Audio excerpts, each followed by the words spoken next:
ang Diyos at ang mga Israelita. Ngayon, ako na mananampalataya ni Kristo ay may sasabihin sa inyo. Totoo ito at hindi ako nagsisinungaling.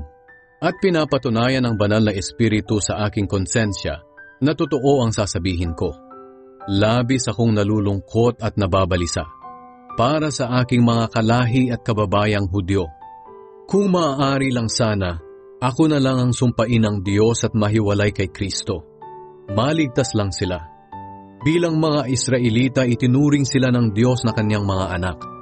Ipinakita niya sa kanila ang kanyang kadakilaan. Gumawa ang Diyos ng mga kasunduan sa kanila. Ibinigay sa kanila ang kautusan. Tinuruan sila ng tunay na pagsamba. Maraming ipinangako ang Diyos sa kanila. Ang kanilang mga ninuno'y mga pinili ng Diyos.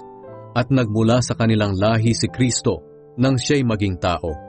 Ang Diyos na makapangyarihan sa lahat, na dapat purihin magpakailanman. Amen.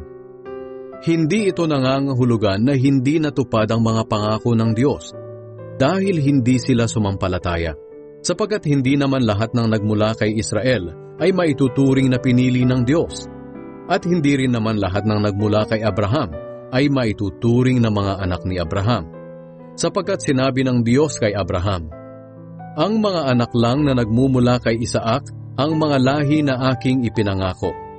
Ang ibig sabihin, hindi lahat ng anak ni Abraham ay itinuturing na anak ng Diyos, kundi ang mga anak lamang na ipinanganak ayon sa ipinangako. Sapagkat ganito ang ipinangako ng Diyos sa kanya, "Babalik ako rito sa ganito ring panahon sa susunod na taon, at magkakaroon ng anak na lalaki si Sarah." Hindi lang iyon, kundi nangyari rin ang ganoon sa dalawang anak ni Rebecca sa ating ninunong si Isaac.